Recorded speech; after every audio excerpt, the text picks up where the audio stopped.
us kind of laughing about the best bits of dating and being excited about it. And then you were saying how nice it would be to sit, when you sit down with friends and you go, I got laid last night. Yeah. And so how do you feel? Do you feel protective about that first time having sex and what sex means to you? Because there is, for some people, the kissing and the cuddling, and people reference first base, second base, and then oral sex versus penetration, and how you feel about how all of that comes back, and is it important to you that it's is it like is there a feeling of it being special? Like it needs to be special the first time again with someone new. Well, yes, but I suppose the word special needs to be qualified. But I know going back to the first bit of what you were just saying and that we were talking about earlier. I know that I at the moment I cannot walk into the bar and meet a friend or two and go, hey guys, guess what? I got laid last night. I can't actually do that right now, and the reason for me is that while I have spent the night in bed with 2 different women in the past months, and naked with sexual contact, we haven't had intercourse. So I guess by definition, for me, that means that I have there's a line for me of some kind, and that there's a line of sort of, I don't know, critical mass or something like that, and beyond which something changes, and there's a level of exposure and vulnerability, certainly. That's involved with intercourse, which I have not had in way too fucking long. In way too long. There's a level of exposure in that, and and vulnerability that I think deserves respect, and my sense of timing, I suppose. It's not that I think that there's a right time and certain criteria have to be met or anything like that. It's just that I know for myself, for my own sense of sort of completeness, for both of us, for the next day, for ever after, I don't want to have regrets. I don't want to feel that I've done something wrong, even though I have no idea whatsoever how to sort of identify all the things that matter in the situation. I know that they do, because I know that I can't say I got laid last night because I didn't have intercourse. So it seems that somehow or other that matters to me. So all right, it does. I don't need to overanalyze it. It just simply matters, and I want to make sure that I don't, when I do this thing that matters to me for reasons that I just can't fathom, that I do it in a way that doesn't make me feel like shit afterwards. I don't want to just have intercourse, have penetration, just because it's something I miss. I look forward to it. I do wonder if my aging male body will how I'll manage it, but I know it doesn't matter in the end. That if it's a decent person, she won't care. We'll work it out. I'm overall not worried about that. But it would be nice to come out of it and have her go, God, man, you're a wizard. But that comes in so many other ways anyway that it's okay, Absolutely. Tongues and fingers have a lot of work to do. Yeah. Lots of great work can definitely. Oh yeah. Yeah, I'm a That's fan. I'm a fan, by the way. we. I speak for women when we say that we are a fan of you if you are a fan of these things. I think the entire female body is delightful.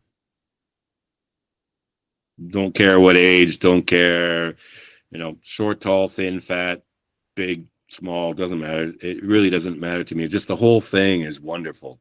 And what a nice thing to also be able to look forward to being able to do it again. I think there's this, the idea of, but what you were describing, if you do it the once and, it wasn't really the right situation and you're not that happy about it after regret or whatever, it is nice to work towards feeling that you're going to be doing this with someone who you will then get to do it again and again and again and again is like sort of the ultimate to me.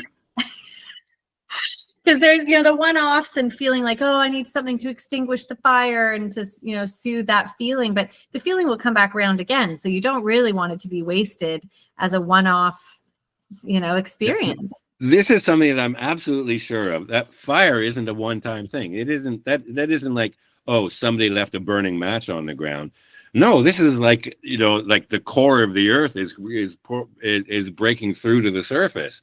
That is not going to be quenched in humanity's lifetime. Well, yeah, okay, I took that a little too far, but I know it.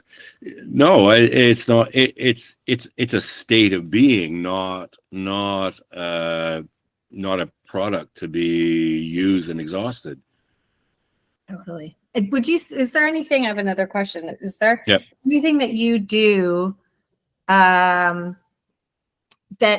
kind of alongside the desires does actually feel like an outlet for those feelings, something that feels kind of like sensual or indulgent to you that's not sexual, but it kind of is something that deals with feelings of desire. So we can lean into sort of hobbies, I suppose. If you have, if you enjoy wine or reading a good book, is there something that you find kind of helps with fire feelings without and not having access to intercourse and that kind of information, and when you don't have that, someone to be in the bed with? Is there something else that kind of at least, takes that edge off for you that's like a nice thing that you enjoy? Before you said not sexual, I was going to say, oh, you're talking about masturbation, but which is perfectly legitimate anyway, regardless. Well, that's a good question. Do you find that does help enough that it's, it is helpful in that, the desires are there. So why wouldn't we embrace like those when we're on our own? Yeah.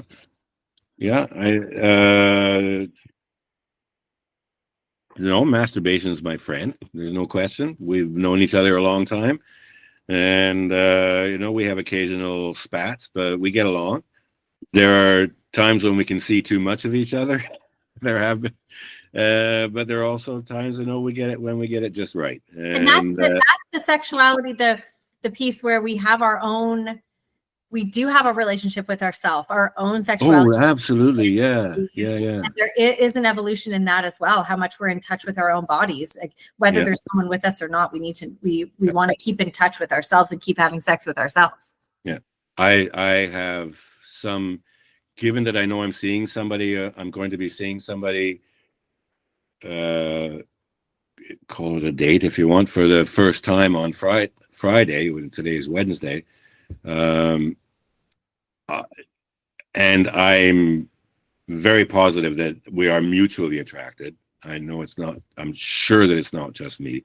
She was the one who contacted me afterwards, so I'm guessing that I'm right about that.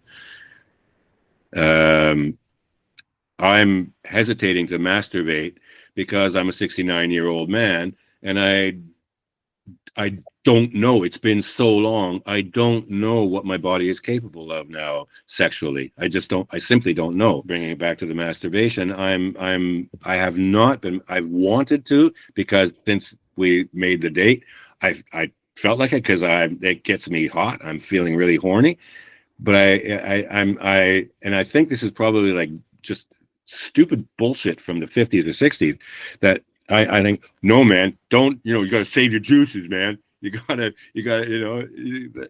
and I think it's probably nonsense, but I don't know if today is the day I want to test that on the off chance that, we do get to that point, and in which case, I'd like there to be some reserves. Thank you for sharing this so openly, because this really ties into being widowed and how, when you're married for years, you don't necessarily have to worry about any of this stuff in terms of someone new who you would potentially want to communicate you've with. got that sort of worked out with your partner, whether you may have worked out that's a zone that you don't talk about, that's still a kind of working it out. And yeah, I completely agree. Yeah, with a new person, oh my God, I'd forgotten there's so much that can go wrong. And there's so much that's exciting, but there's a flip side to that as well, right? It's like, oh boy, these are things I haven't had to worry about for a long time. Yeah, so this is on a lot of people's But that minds. also makes me feel younger. Yeah, you want to enjoy sex and being sexual and new people, but it's just really, again, Widow's Fire and the community and everything about sharing these kinds of thoughts and feelings are so helpful, because they're so much more common than some people might think. You were married for a long time. Now you're thinking about dating. You're wondering and worrying how that's going to go. You want to have sex with someone new. You really want to have sex. Yes, it will be with someone new because your partner is dead. So it's not going to be your partner anymore. There's no option there. Yeah. So it's endless. These kinds of thoughts and feelings there are just so many of them. So I so appreciate you sharing some of the ones that go through your widow's mind. Anyone feel weird, but whatever. It's reality. It's my reality anyway. I don't expect there are many guys there who have not given a little bit of thought into that. That was it. Yes, there was a movie that there's Something About Mary, comedic movie from probably the 90s, early 2000s, whatever, in which there's a oh my God, man, have you're jerking off the night that and you've got a date tonight? Are you insane? That expresses the thing and entirely. It's like, no, I know that there are guys who are worried about that, and there it is. It's in my mind, even though I laughed uproariously at that scene in the movie, thinking how ridiculous, right? And yet it's still there. It's there in me. Yeah. Life. What are you gonna do? Keep living it. Keep living it. That's right. And you know what? If I can't get it up, that doesn't mean I can't feel. I can give her a good time. I can do my best, and if it works, then I know she's going to come back for more. Putting it crudely. Well, the best bit is just being open to giving yourself that chance to find out. Yeah, absolutely, and it's ultimately not just about the sex. The sex is part of the whole parcel, and so just being there with that other person is really the ultimate thing, I suppose. Yeah, but that sounds a little postcardy, greeting cardy. No, but this is it. We have chances now. Life is short, and all of those other sayings. Like you might as well try and do some things and see what happens. That's what I want to promote and encourage, is just actually deciding to do things, try things, meet people, go on dates, and not be attached to the outcomes, or that this has to be your chapter 2. I put so much pressure on myself to find like my chapter 2, because I heard that a lot, chapter 2, next big love. And I'm glad I've ended up being able to have so many, just a rich life experience of different people, instead of focusing so hard on must find this true love again and be married. automatically because that's what I knew and what I was enjoying. So just being open to finding out that life can go lots of different ways, and having mostly moments where you're okay with that. Like allowing life to unfold and kind of having experiences that then you look back proudly that you tried. Like I've done kind of some wacky things, and I'm so glad I did them. As opposed to just being too afraid to, or feeling too guilty, or that was dishonoring, my husband and stuff. That would be, to me, such a waste. Like that personal feelings on that, or that would be a waste of my time. I agree. I agree. And a good number of friends who knew my late wife have said to me, she would not want you to suffer forever from loneliness. She would not want you to be suffering right now. Yes, miss her. Yes, but don't punish yourself. I didn't want to turn the subject on you, Julia, and the thing, because I didn't feel like that was the idea, and I didn't. Anyway, it wasn't something that we'd agreed upon before. But I'm certainly curious about how having a child is not something that was brought into the mix of things that we talked about, and how is that working for you with the whole way. And I know that's an enormous subject that you couldn't exhaust in, it's been a huge, well, I don't want to say issue anymore, because there is acceptance around it and gratitude. He's definitely, having a young son has anchored me in a way that's kept me just the right amount of responsible. I'm glad that I am. Okay. Where I didn't totally lose it. I wanted to at times, because he was a newborn, I wanted to just pass him off to, someone in the family. Oh man, Like I just wanted to run away and do my own thing. Very selfish feelings about how I wanted to be. Were you in the UK when he was born? Yeah, I was in London.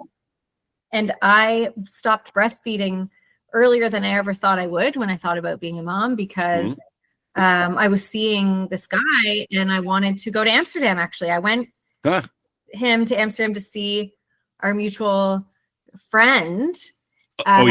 Because I just wanted that kind of normalcy. I wanted to be with a guy and be back in the dynamic I had, which was being married with no kids. Because I was married with no kids right up until a baby was born, and then I have no husband and just me and a baby. So it was like, no. I was really angry. I just wanted to swap them out. I was like, well, actually, if you must have been so angry. Yeah, if I could choose, it was like, no, take this baby I don't know away and return my husband. I would rather that for the rest of my life. I'd rather have my husband and no kid ever than have it this way around. So when people were saying, oh, your boy is going to be his legacy, I thought, I don't fucking care about some legacy bullshit right now. Yeah.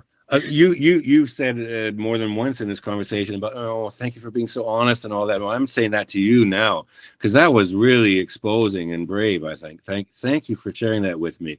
That it's not something that people that there's such a burden on women to be perfect mothers. And I know my mother was widowed twice. First my father, and then her 30 years later she remarried, and he died of cancer. So and we talk now about that, and she goes, you can't imagine the for me, you kids were my lifeline, but we were also a very heavy anchor.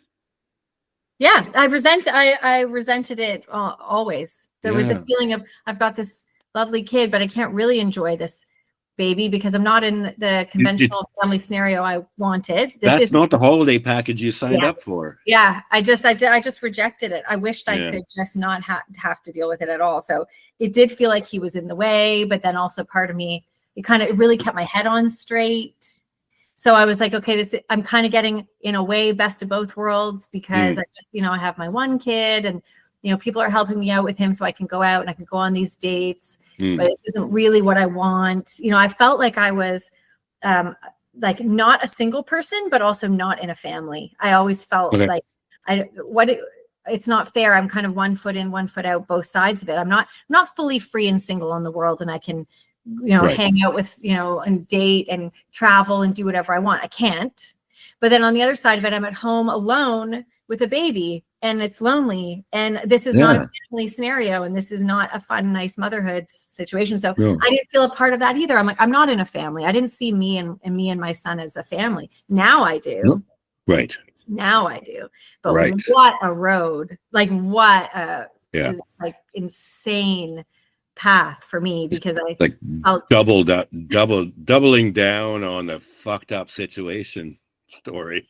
Yeah, I felt very entitled to anything I wanted romantically. It was like, I absolutely deserve the white knight, you know, the knight in shining armor scenario. I was like, some wonderful guy is going to be sent to me from my dead husband. He better help me out. Someone better walk in and sweep me on my feet and want to be a father figure to my son, and all these things I just expected would happen to make up for what a shit show that was. It's like, come on, you got.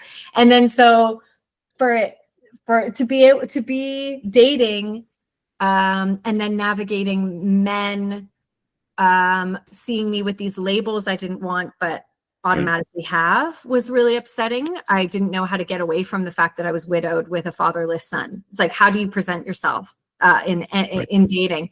So when you were talking earlier about what does it feel like to be on the other side of it for a woman who's saying, well, I have my needs, and you know, there is someone on the other side, and I had to come to accept that they were going to be, you know, rightly so, feeling a certain way about what it would be like to be with someone like me. I had guys say they felt, well, I'd never be able to measure up, and another guy saying, well, let's be honest, if we do this, I'd be signing up to be a stepdad. And you could just, you know, that this didn't interest these young guys. You know, I was early 30s. I'm meeting guys basically just, you know, in their 30s, maybe early 40s. Yeah, true. And that's understandably a pretty big leap for them. Yeah, situation reversed. Would I want to go out with a guy who just lost his wife and had a baby daughter with no mom? Like, would that have been appealing to me? I can't blame Easy them. to imagine a no on that. Exactly. And I just hated everything about that. And I couldn't get away from it. And all I wanted was to be a loving partner and be loved. You're not just a sexy widow. You're the sexy but single mom baby, not just a child, a baby. That's a very specific kind of fetish that I don't hear about. Yeah, no, if that's a fetish, it could let it go off somewhere. Yeah. No. Yeah. So you had to live it out. Like survive through it, in other words, is what I mean. Yeah, because to be someone who's romantic and young and enjoy being married. Like I was married, you know, I was with him for like 8.5 years probably. Okay.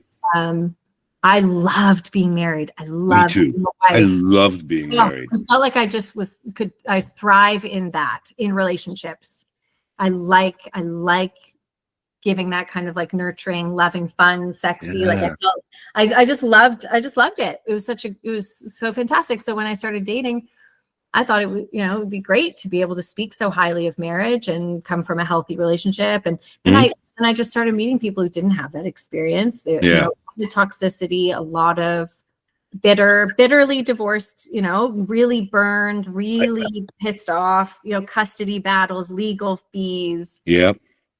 Couldn't relate to it. I could not relate to that. So yeah, I caution myself in the group, in the community at times, thinking, John, you make the assumption. I make the assumption on the basis of my own experience that people there are coming out of good relationships.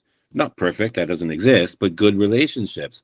And there's no reason to assume that. I think there could be a whole lot of people there who maybe need the ability to maybe even a sign to say, you know what, you may have hated your husband, you may have hated your wife. It's all right to go, you know, ding dong, the witch is dead. it's actually, I mean, sorry that you lived such a shit show, but glad that you've got an opportunity now. Let's explore where you can go with that. I'm sure because I know that I'm subject to it, that there are other people in the group who hesitate to talk openly about the things that weren't good about their marriage, because we want to sort of sacralize it. We want a shrine, and we're working on moving onward from that. But we want to leave that looking like a good, intact, a good thing. And whereas reality is never that clean. So where are you going to move? You said you're going to leave Amsterdam? Our dream was to be able to spend our later years basically divided between France and preferably the south of France for better weather, and Greece. And now it's going to be just me, but I'm going to go. That's where I'm going to go. I've got a house there. It's paid off. It's livable. Got to put some heating in, but that's all right. I can do that. Somebody said something to me. Oh, it was no, maybe it wasn't. Doesn't matter who. Somebody said to me some short period after my wife died, that, oh, you're a trophy catch. What the hell are you talking about? And she said, no, look, you're for somebody somewhat in an age group who would be interested in you. You've proved that you can maintain a stable marriage for 39 years, that you've survived financially, and that you're still walking and relatively healthy. You're a catch. I wrote an article I need to post in the community about why being widowed should be the sexiest label out there. Like we are so capable of all the great stuff that it is to be partnered and be romantic and stuff. So I think we should, I don't know. It's just wear that fire on our sleeve. Yeah. Think of it like a relationship resume. You've got your master's. Ooh. You've got your PhD in relationships, you're not. Well, yeah, I think there's something to that. Yes. Yeah. Yeah. If you've been in a healthy, happy, for the most part, marriage, and there was loyalty and commitment, and 4 decades, you know how to be committed and happy and enjoy and appreciate one person and love them and touch them and learn them. And the way you said, you said before about owning each other's bodies, you and your wife sleeping naked at night, like that kind of comfort and intimacy is what I think most people actually want. That deep down, you want the ultimate, like being able to be vulnerable, witnessed, exposed, and still loved and accepted. And there's so many people just want that so much and maybe don't even ever get to experience it. And we did. So we get to enjoy the fact that we had that, and now get to have lots of other things also. Yeah. Yeah. Like totally right. We could see it as being a kid in a candy store. We could, if we want now. It's like, I got the lots of other things just made me go, yeah. Yeah. Exactly. Yeah. Kid in the candy store. And I know my grief is going to return, and it could happen about 30 seconds after we end this call, because there's no predicting that, as you know, Julia. That shit that cloud can open and pour on you at any moment at all. But nonetheless, it's kind of exciting. No, it's not kind of. It's exciting. I know. It is. I know. Wow. And now, that gets me thinking about, okay, so all these friends, because people seem to start a lot with the FWBs, the friends with benefits and all that. And that it's a good, safe, to me, it seems reasonable, right? That's a safe place to begin. without being weird with the wrong people, of course. But okay, I'm kind of casting about through my friend world and thinking, well, I've always thought she was really cute. I mean, there was, but, Oh, like, hey, how you doing? John, I have this, I mean, it is hard to admit, but it's just true that within days of my husband dying, and we didn't have sex for months because of his illness. Yeah. I was looking around me at friends of mine, of his, in like really and truly considering, like in almost like a strategic way. My brain was like, whose marriage is maybe not that strong, of, like, thank you for saying that. Yes. Would my husband's buddies, would they, if I propositioned them? Yeah. Like, I was horny for everyone. Like, all of a sudden, like, anyone would be an option. And I even went to one of my husband's like friends' houses, had dinner with him and his wife, and I sat there and looked at them as a couple. I was in my early 30s, and they were probably late 40s, okay, early 50s. They had a couple of, like, 10-year-old-ish kids or something. Okay. And I was just sitting with them at dinner, entertaining, like, would they like have a threesome with me? Like, but I wasn't like really gonna ask, but in my mind, everywhere was a potential scene. Like, I want it this much, I need this much. I wonder what they would be like. I wonder what it'd be like to sleep with this person. Like, it was just, that is how I'm feeling. Wound me. It's all open to me right now. And except for the moments when nothing is open in any way whatsoever. And as we were I just said, not unpredictable, and they come. But in the moments when I start to look outwards, and feel that fire, it's all fair game in a sense, not in a predatorial way at all. Totally. Just it's like, wow, would you be interested? Yes. Maybe, wow, maybe everyone's interested. Maybe we're all fucking interested. Yeah. And the reason why it's important to mention it is because I didn't act on it.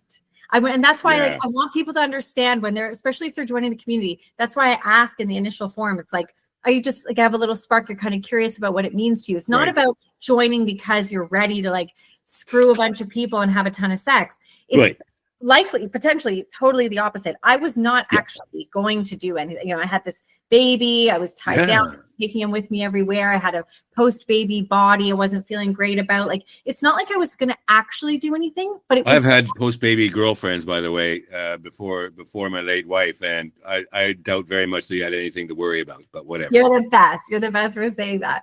But it's basically just that the fact that it was on my mind all of the time is what I also want to normalize. It doesn't matter if you're doing anything about it. It doesn't matter if you're acting on it.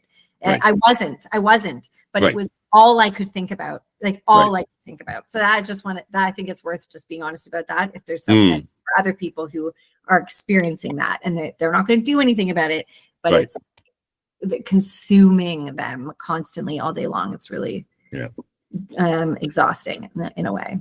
I have maintained a friendship with the woman who was my girl.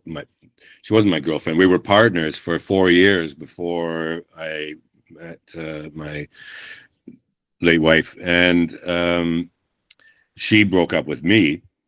She was the reason I was in California. I lived for several years in California, where she's from. We met in Canada, and but we've maintained a friendship over the decades and in contact, and it was all transparent, and or at least the existence of that was transparent. The communications were private, but the existence was transparent. And she's been a great support to me through I don't want to say her name, so through my late wife's illness. Really, really good support. I would send her audio messages. I'd go for walks and just to get out and expend some energy, and it was really good. And she was really supportive and would just take it all. And since she passed, this trend has been, we've gotten closer. Except she's in a marriage, and now lives but they have just bought a second house and a place in the country, and it seems that they're kind of settling into the two different places. And I know that my heart and all the rest of my body would say yes in a heartbeat. But I know very well that she did not mean I wish you could be here and my relationship with my husband would end. Right. And I get the complications of that. But, weird shit can coexist. That was one of the things that we've been talking about, right? So grief and desire. So she's in marriage and desire. And it's crazy for us to think about that stuff, because we're so programmed and shunted into into these kennels, these corrals, to think a certain way and to function and act and feel a certain way, and it's just not real. It's not how we actually are. If we were able to recognize it, acknowledge who we really are a little bit more, maybe we could develop something a little healthier. But it's not healthy out there. This community is healthy. It is. Yeah, I agree. I think we're onto something. We're onto something. Thank you, John. Thank you, John. Thank you, guys. Let's do this. Let's do this again so we can hear the latest in a bit. You got it. Give it a bit of time, and then I'm going to want to know what's going on. Okay. Hopefully we'll get on and you say, "So, John, how you doing?" I'm going to go, "I got laid." Yes, yeah. I believe that. Yeah, it's going to happen.